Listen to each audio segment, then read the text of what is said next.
Welcome back. I'm Kim Bailey. She's Fulyana Osborne, and this is Inside Exec. Today we're talking about learning from failure. And if you have heard the podcast we did about accurate speaking, you'll appreciate that I said that very carefully because the email that I got that suggested this topic actually said learning for failure. And I was quite perplexed by this, and so I put it down as the later of the recordings that we were going to do today so I could talk to Fulyana about what she meant by that, learning for failure, only to find that she actually meant learning from failure. So let's have her explain. It was a typo, and back to the point I made in another podcast, it's that the danger of not reading something before you press send. So lesson learned.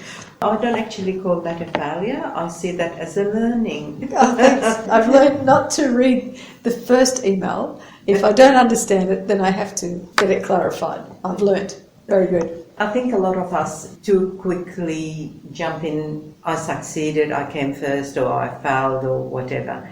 And I think this idea of failing, I don't like to indulge it too much because what is that measure? To me, the only time I accept myself saying I failed, if I kept doing the same thing, exactly the same way, more than once, and then I didn't get the result, then yes, I failed because I was doing exactly the same thing over and over and over and expecting to get a different result. But nearly most of the time, it is a learning. So if you went for an interview and you didn't get it, that's not a failure. This is understanding and learning. Why? Is it market? Is it competition? Is it me? Is it whatever? And if it's me, which part? Was it the way I presented? Was it the skill set that I had? Whatever it is. Failure in whose eyes? So if you're talking about something else and somebody says, oh, she's a failure, or they mucked that up, they failed in delivering the deadline. Delivering the deadline in what way? How much do you know about the facts? And why didn't we not meet a deadline? And was it a failure, or was it extenuating circumstances, things outside their control, or was it oversight? Any of those, it doesn't really matter at the end of the day. It's not about blame and check. It's about what did we learn from it. It's about not to be so focused on I'm scared because everybody knew I didn't get that project right. I'm now going to be known as a failure. I don't want to fail twice. That's crippling. And that is absolutely means to me I learned nothing about that previous experience. Because of that, I think we just got to be very strong for ourselves about what did I learn and how much forward I moved because of that experience, and to use the right terminology and that when we're talking to others, and to always ask people to reflect on, to me, it would be worse not to do something than to do it and not get it 100% right, and then learn. We go back to one of our early podcasts. We had the triathletes Josh and Crystal Hockley in, and since that time, it's almost 2 years ago now, since that time, they have obviously continued to compete and to race, and right up to the World Championships, which they went to this year. And we talked to them about when they don't perform as well as they wanted to, or when they get injured, or when there's mechanical failure in the bikes, or there's a problem with transitions, all those sorts of things. You know, how do they deal with it? And they both were quite clear about that not being a failure. About that, regardless of whether it's in their control or not, that it's a condition of what they're doing, and that they need to ensure, if they can, that it doesn't happen again, or that they train differently, or that they prepare themselves, head, body, whatever it is, differently. And I think that we do that outside of work, but we don't do it at work. It's one of these areas where we don't transfer what we intrinsically and instinctively know and do outside of work to the workplace, and we need to have that happen in the workplace as well. To think of things in terms of failure is to be giving yourself an excuse for not changing, for not doing something differently, for not improving, for not being careful, for not thinking, whatever it is, that you are allowing yourself to be lazy, to be irresponsible and giving yourself an excuse. And I think that might sound harsh in some people's ears, but when you look at it, that's what you're doing. And you don't have the right to do that. You really are not respectful of the skills and abilities that you've got by giving yourself this easy out. I think it's important to know in a work sense for why don't we do it at work, we do it in that. It's a leadership issue. I think the leaders got to make it so that it's okay to make mistakes as long as we learn from them. And there was an article recently, I think it was in the Harvard Business Review, that said about Coke and other Amazon and other companies, but I think the new CEO that just took over in May called the whole team in and said they went through a rough patch as an organisation, and now the people are being very cautious and not making mistakes. And he says, we're not making enough mistakes. That means we're not being innovative enough. We're not being thinking outside. We're just letting worry stop us. To me, that's a really good example about what is the organisation view on if you made a mistake. The same as within the team. If you're a team leader, you've got to say, it's okay to make a mistake if you made it and we learned from it and we did something about it immediately, rather than I'll just keep doing this. We'll never grow. We'll never try new things. Can you imagine anybody that break new grounds? Everybody says, oh, don't do that, it might backfire. And it also is about how the organisation, not just about the management, but how the organisation handles these issues when they happen. You know, sometimes they can be major issues. You know, we wouldn't know that there was a risk of being killed by terrorists if we had not made the mistake of not being vigilant enough. You can put it in those terms.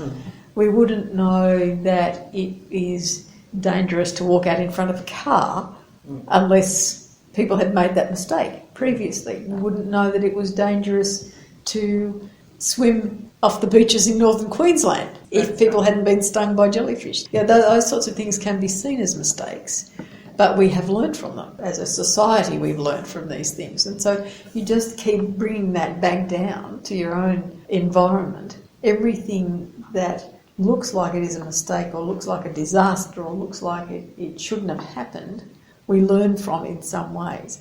Some of these things can be devastating, financially, personally. If we don't learn from them, then we are left in this black hole of just living an existence, not living a life. So we really need to, across the board, look at every situation as being fraught with the possibility of a mistake, and that if there is one, that we move on, that we learn from it and we move on. An example I think I might have given in another podcast was travelling. We're so blasé about our other podcasts now, we just can't remember how many we've done, what we've talked about. Well, we have done a few. We have done a few. And when travelling, had this experiences where I was very proud of. We worked out, we wanted to go, we're in a country, different language. We haven't been there before, we're doing it on our own, and we wanted to go from A to B and figured out which bus and the time and everything and the currency and all of that. Really, really happy about that. Got on the bus very proudly, were able to communicate and got on it, and it just, something kept feeling funny about it. And less people on the bus, and it was sort of more isolation. And we wanted to go to the city centre. This was going away from the city centre. So that was because we were on the wrong side of the road. Okay, so we were going north instead of south and realised that, and anyway, we rescued it. We laughed and enjoyed the new environment, etc. But the learning from that failure was when you plan next time, figure out, is it north, south, east, west? Are you on the right side of the road? Because the number of the bus was correct, the time was correct, the street corner was correct, but it was just across the road. There is a lesson that could have been to somebody a disaster. To me, it was a learning. I think that we acknowledge that mistakes are going to happen in the workplace, and we have an environment where we are understanding of that fact. But sometimes the stress of the moment Yes. can mean that we don't react the way we had planned to react. And so a situation then gets created where there is this concern by the team and by you as well that you haven't done what you had planned to do, what you thought you would do, and so you're now seemingly in a worse situation. So how do we dig ourselves out of this hole? I think it's just the recognition and being strong enough to say to yourself, no, I've learned something from that, and communicating that. And also, again, in a work sense, it is important for people in managerial position to be that open and say, look, I know we said let's do this, we went there, it didn't work out the way we thought, but this is what we learned. And if you admit it yourself, that you've done that, your staff will know that, your peers will know that, and it won't be a criticism, it'll be a learning. And of course it's got to be backed up by absolute learning. So some of those things cause a lot of, as you said, a lot of grief and a lot of financial burdens. But I would say the bigger the problem, the quicker is to find out about it, engage the right people, and roll up your sleeves and fix it. Yes. And I think that if you acknowledge really quickly, if you acknowledge that you didn't react the way you had said you were going to or the way the team expected you to, and you apologise for that, that it actually helps you to get through that situation as well as the team, because they understand that the process that they thought was going to happen is not lip service, that you were committed to that process and that it was your failing, your mistake, that didn't mean that process happened.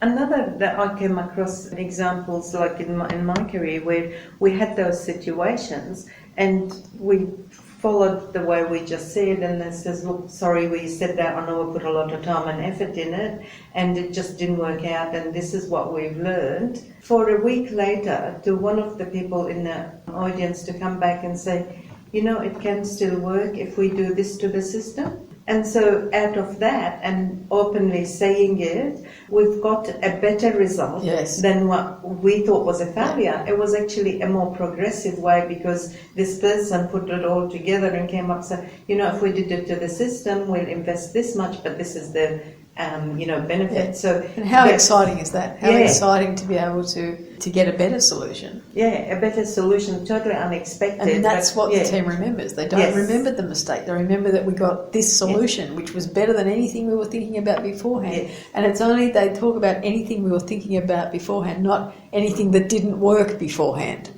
So it's a whole change of focus for the group as a whole. And it's sort of knowing that you're not going to be hung out to dry if you made a mistake, but better to do that and find a solution or learn from it than do nothing because you're going to be in trouble. My final question about this is in terms of recording. How do you record and keep for posterity and bring back so that we talk all the time about talking about what worked, what didn't work in the past. So how are mistakes best recorded? Firstly, communication, as in letting everyone know what the relevant part is, I should say, what happened and what was the outcome and what we learned, and documenting it in relation to that area, or initiative or project. There might be a projects office where you keep those. Each organisation have its own, but again, there's got to be somewhere, whether it's under whatever heading, where when we embark on something new, we want to know what happened so far. And then reflect on that or look for up the records. Like you said, it could be electronic, everything is electronic, but it might be archived. But do a search, and thankfully these days you can actually do word search, and then you'll get what happened, what you want to repeat, or maybe what you did last time didn't work because it was the wrong timing or the wrong whatever, and now it can work. So again, recording it, communicating it so people are across it, and then somewhere where you go and check, has this been done before? How was it done? What was the outcome? I'm just thinking back to some very recent experience I had with a group where something didn't work, and the record indicated an area that could have been improved for it to have worked, and the person that was in charge of that area felt that all of the blame was being devolved onto that person and was keen to bring it up at every subsequent meeting that this group had about other ongoing activities. This activity had finished and was well and truly over. The communication that has to happen to ensure that no one individually carries the blame. Yes. And becomes the blame thrower in another situation, and that there is closure, that you say, well, this is done now and we've got the outcomes and that's it. We don't talk about it again until we might be doing a similar event, and those of us that haven't been involved might need to be refreshed on what the recommendations were, not the whole process, not the thing that went wrong, but what the outcomes were and what the recommendations were out of that. Yes. And so make sure that you've always got those. It's not just in this case, it could have simply just been the profit and loss sheet, but I made sure that there were some recommendations that came out of that indicated areas that could have been improved. And so that's all that the next group needs to look at. They need to see, well, what happened last time was a loss. What are they saying that we needed to do to make it better? That's all they need to know. They don't need anything else about the activity. Right. It's that judgmental aspect that is the wrong culture. You've got to celebrate the learning from the failure, if you want to call it a failure, but not to condemn. Well, I think we've probably covered that topic fairly comprehensively on this occasion, so we will leave it there. I'm Kim Bailey, she's Fulyana Osborne, and this is Inside Exec.